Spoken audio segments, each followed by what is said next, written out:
एक 4 लोगों का परिवार अचानक एक टूटी हुई नाव पर जागता है। शुरुआत में उन्हें लगता है कि वे समुद्र में हैं, लेकिन तभी उन्हें एक बहुत बड़ा झटका लगता है। पूरा समुद्र गायब हो चुका होता है। जहां चारों तरफ पानी होना चाहिए था, वहां अब सिर्फ सूखी जमीन दिखाई देती है। परिवार समझ नहीं पाता कि आखिर ये सब कैसे हुआ। वे अपनी पढ़ी हुई बातें और पुरानी जानकारी याद करते हैं, लेकिन किसी के पास इसका जवाब नहीं होता। धीरे धीरे उन्हें एहसास होता है कि यह जगह बिल्कुल भी सुरक्षित नहीं है और यहाँ कुछ ऐसा है जो उन्हें जिंदा नहीं छोड़ना चाहता। अब उन्हें इस रहस्य का सच पता करना है और किसी भी तरह अपनी जान बचानी है। लेकिन सबसे बड़ा सवाल अभी भी वही है, पूरा समुद्र आखिर गया कहाँ? कहानी की शुरुआत कल रात से होती है। टॉम अपने बेटे बेन का जन्मदिन मनाने के लिए पूरे परिवार के साथ समुद्र में नौकायन के लिए निकलता है। ये परिवार बेहद खुश नजर आ रहा था, लेकिन उन्हें इस बात का अंदेशा नहीं था कि खतरा धीरे धीरे उनके करीब आ रहा है। बेटी कैसी जब अपने बॉयफ्रेंड से वीडियो चैट कर रही होती है तो उसे शहर के आसमान में एक असामान्य दृश्य दिखता है। बिजली और गड़गड़ाहट पूरे आकाश में छा जाती है और सिग्नल भी रुक रुक कर आने लगता है, फिर पूरी तरह से बंद हो जाता है। इससे भी अजीब घटनाएं एक के बाद एक घटने लगती हैं। गोल्डफिश जमीन की दिशा में तैरने लगती हैं। समुद्र में लंबा समय बिता चुके पिता टॉम का मानना है कि यह तूफान आने का संकेत है, जिसके कारण मछलियां भ्रमित होकर अपनी दिशा खो बैठी हैं। हालांकि परिवार को शांत करने के लिए टॉम पानी में कूदकर निरीक्षण करता है। उसे कुछ भी असामान्य नजर नहीं आता और वह जल्दी से नाव पर लौट आता है, लेकिन इस दौरान उसके कंधे पर गलती से चोट भी आ जाती है। अच्छी बात यह है कि माँ एक सर्जन है। वह तुरंत टॉम के घाव को टांके लगाकर सिल देती हैं, लेकिन मुसीबतें लगातार बढ़ती जा रही हैं। नाव के बॉडी से धुआं उठता है, जो इंजन के खराब होने का संकेत देता है। तमाम जांच के बाद पता चलता है कि इंजन खराब हो चुका है। वे मदद के लिए फोन करने की कोशिश करते हैं, लेकिन तब तक सिग्नल पूरी तरह जा चुका होता है। टॉम बाहर जांच करने जाता है और भयभीत हो जाता है। रात के आकाश में आग का एक गोला दिखता है और एक टाइडल लहर उनकी नाव से टकराती है। नाव के जोरदार हिलने से वे बेहद डर जाते हैं। आखिरकार वे सब बेहोश हो जाते हैं। जब वे फिर से उठते हैं तो परिवार को पता चलता है कि वे जमीन पर आ गए हैं। वहां उछलती हुई मछलियां साबित करती हैं कि कल रात की घटनाएं बिल्कुल सच थीं। घबराए दिल को संभालने के बाद टॉम नक्शा लेकर देखने लगता है, लेकिन पाता है कि कंपास पूरी तरह खराब हो चुका है। ऐसा लगता है मानो वह उन्हें संकेत दे रहा हो कि संघर्ष छोड़ दें। अब बचा हुआ खाना ज्यादा नहीं है, जो मुश्किल से कुछ दिनों के लिए काफी है। बेन दूर एक गुब्बारा उड़ाता है ताकि किसी तरह बचाव संकेत भेजा जा सके। इसी बीच टॉम को फोन का सिग्नल थोड़ा बेहतर मिलता है और वह बाहरी दुनिया से संपर्क स्थापित कर लेता है। और दूसरी तरफ सावा नाम का व्यक्ति होता है, जो समुद्र के अंदर एक शोध दल का सदस्य है। वह फोन पर टॉम को पूरी बात बता देता है। दरअसल यह 1000 साल में होने वाला मैग्नेटिक फील्ड रिवर्सल है, इसलिए सावा सलाह देता है कि परिवार जल्द से जल्द किसी ऊंची जगह पर चला जाए। हालांकि बचने की संभावना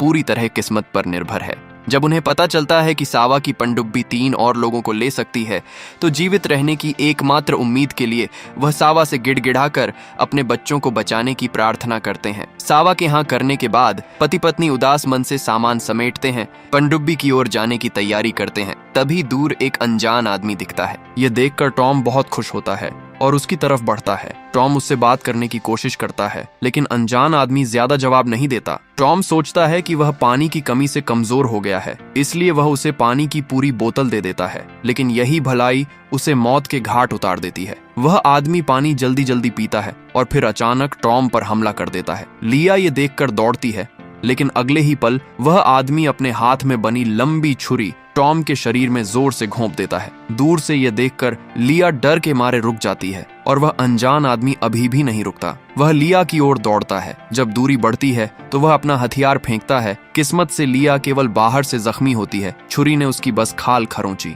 वह दर्द सहते हुए नाव पर चढ़ती है। नाव के अंदर बच्चों को खतरे का एहसास हो जाता है। लिया तुरंत बच्चों को लेकर केबिन में छुपाती है। सारे दरवाजे और खिड़कियां वह हर रास्ते को बंद कर देती है। फिर बच्चों को एक छिपे हुए अलमारी में रखती है और खुद एक बाथरूम में जाकर अपने घावों को जल्दी जल्दी साफ करती है। नाव के दरवाजे उस पागल हमलावर से नहीं बच पाते। वह जल्दी ही दरवाजा तोड़कर अंदर घुस जाता है। उसकी नजर छोटे से बाथरूम पर पड़ती है।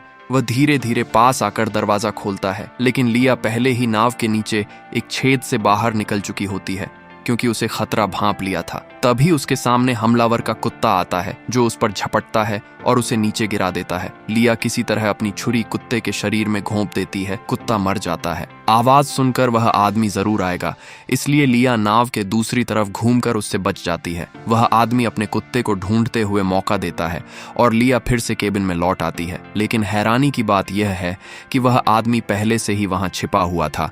वह जोर से मुक्का मारकर लिया को नीचे गिरा देता है। उस आदमी का इरादा लिया को बाहर खींचकर अपने कुत्ते की मौत का बदला लेना है। ठीक इसी मुश्किल समय में उसकी बेटी कैसी को मां की दी हुई बात याद आती है। वह सिग्नल गन से उस आदमी को निशाना लगा देती है। इससे परिवार को भागने का मौका मिलता है। लिया बच्चों को लेकर भागने लगती है, लेकिन फिर याद आता है कि उनका सारा सामान नाव में है जिसे छोड़ना नामुमकिन है। वह सामान बचा लेती है, लेकिन जैसे ही बेन नाव से बाहर निकलता है वह अपने पिता की लाश पर गिर पड़ता है और खुद को दोषी मानता है। उसे लगता है कि उसके उड़ाए गुब्बारे के कारण ही यह सब हुआ और उसके पिता की मौत हुई। तभी लिया को पता चलता है कि वह आदमी लड़खड़ाते हुए नाव से नीचे उतर रहा है। वह अपने दुख को दबाकर बच्चों को तुरंत वहां से ले जाती है। कुछ ही देर में आग की लपटों से घिरी नाव जोरदार धमाके के साथ पूरी तरह तबाह हो जाती है। परिवार बिना रुके आगे बढ़ने की कोशिश करता है, लेकिन वह हमलावर आदमी जिद्दी है।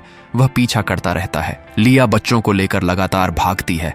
आखिरकार वह आदमी पीछे छूट जाता है। जब वे तीनों आराम करने बैठते हैं तो दुखद रूप से पता चलता है कि उनका इकलौता साफ पानी गिरकर बर्बाद हो गया है। कैसी बताती है कि उससे गलती से बोतल का ढक्कन ठीक से नहीं बंद हुआ था। इस पर माँ बेटी में जोरदार झगड़ा होता है, लेकिन अब पछताने से कुछ नहीं होता। वे आगे बढ़ते हैं और अचानक उनकी नजर एक अनोखी चीज पर पड़ती है। शहर के नीचे समुद्र में गिरा हुआ एक हवाई जहाज। ये सुनसान इलाके में रात बिताने के लिए सबसे अच्छी जगह है। माँ और बेटी में फिर से मेल हो जाता है। सोने से पहले वे एक दूसरे का हौसला बढ़ाते हैं। आधी रात को कैसी को टॉयलेट जाना होता है।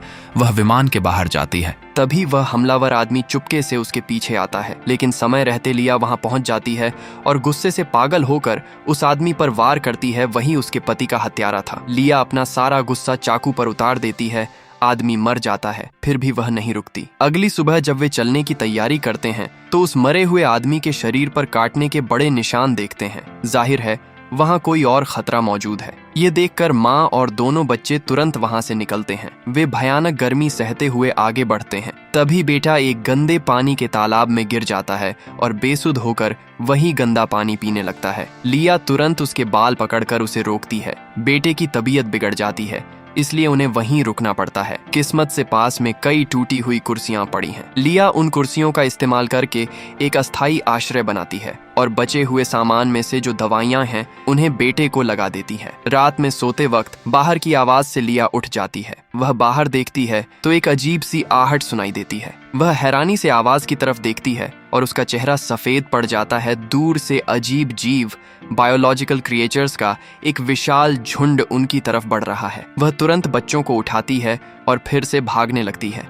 आखिर में वे एक कंटेनर के ऊपर चढ़ जाते हैं, जिससे वह जीवों से बच जाते हैं। लेकिन चढ़ते वक्त लिया के पैर के टखने पर एक केकड़े ने हमला कर दिया। बच्चों की पुकार के बीच लिया बेहोश हो जाती है। किस्मत से उस कंटेनर में पहले से मरे हुए लोग थे, जिन पर वे जीव अपनी भूख मिटा लेते हैं, जिससे तीनों बच जाते हैं। जब लिया फिर से उठती है तो उसके आसपास कोई नहीं होता। वह धीरे धीरे नीचे उतरती है और पाती है कि जिन लोगों को रात में नहीं बचाया जा सका वे अब सिर्फ लाशें हैं। वह कोई हथियार उठा लेती है। तभी उसकी बेटी की आवाज सुनाई देती है। दरअसल बच्चे सुबह आसपास सामान ढूंढ रहे थे। तीनों फिर से एक दूसरे से लिपट जाते हैं। यही रिश्ता और प्यार उन्हें चुपचाप आगे बढ़ने की हिम्मत देता है। लिया अपने घाव पर गन पाउडर छिड़कती है, अपना दुपट्टा दांतों से दबाती है, फिर लाइटर से उसे जला देती है। एक माँ होने के नाते उसे यह असहनीय दर्द सहना ही होगा ताकि पैर का घाव रुके और वह अपने बच्चों की रक्षा कर सके। इसके बाद वह आसपास के कंटेनरों में सामान ढूंढना शुरू करती है और अंततः किस्मत उन पर मेहरबान होती है। उन्हें एक सैटेलाइट वॉकी टॉकी मिल जाता है। वह सावा से संपर्क करने की कोशिश करती है। कुछ ही देर में जवाब मिल जाता है, जिससे पता चलता है कि वे काफी करीब हैं। लेकिन रास्ते में लिया का नक्शा खो जाता है। ये जानकर सावा अपनी सिग्नल बंदूक से एक सिग्नल छोड़ता है जो उन्हें दिशा बताता है। इस बीच सावा की हालत बेहद खराब हो चुकी होती है।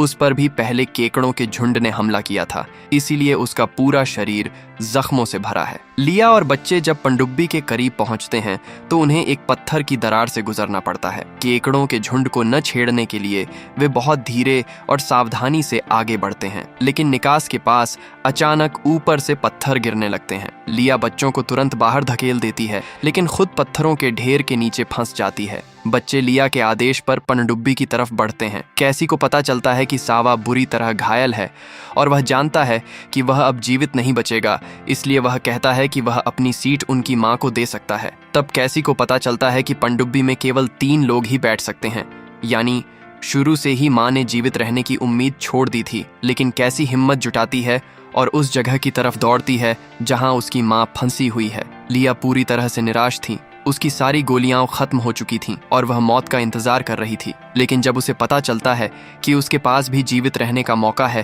तो उसमें जीने की इच्छा फिर से जाग उठती है। बेटी की मदद से लिया केकड़ों के झुंड से बच निकलती है और वे जल्दी से पनडुब्बी में वापस घुस जाते हैं। सावा अपने जीवन के आखिरी पल में उनके लिए बलिदान हो जाता है। वह अपने शरीर से उनके पीछा करने वाले जीवों को रोकता है। जैसे ही माँ बेटे पनडुब्बी का दरवाजा बंद करते हैं, केकड़ों का झुंड पूरी पनडुब्बी को चारों तरफ से घेर लेता है। लेकिन कुछ ही समय बाद मैग्नेटिक रिवर्सल फिर से होता है। पानी तेजी से वापस आने लगता है। जोरदार झटकों के साथ तीनों के शरीर पर अत्यधिक दबाव पड़ता है। फिर सब कुछ शांत हो जाता है। जब वे पनडुब्बी से बाहर निकलते हैं तो देखते हैं कि वे अपने उसी शहर में लौट आए हैं जिसे वे याद करते थे। लेकिन चारों तरफ ऊंची ऊंची इमारतें होते हुए भी कहीं कोई जीवन नहीं बचा है। बचाए गए ये तीनों हालांकि बाहरी रूप से सुरक्षित और नई जिंदगी पाने वाले लगते हैं, लेकिन वास्तव में उनके सामने अब और भी बड़ी परीक्षा खड़ी है। इसके साथ ही यह कहानी खत्म होती है। अगर आपको हमारा वीडियो अच्छा लगा हो तो आप मेरे चैनल पर दूसरी वीडियो देख सकते हैं। धन्यवाद।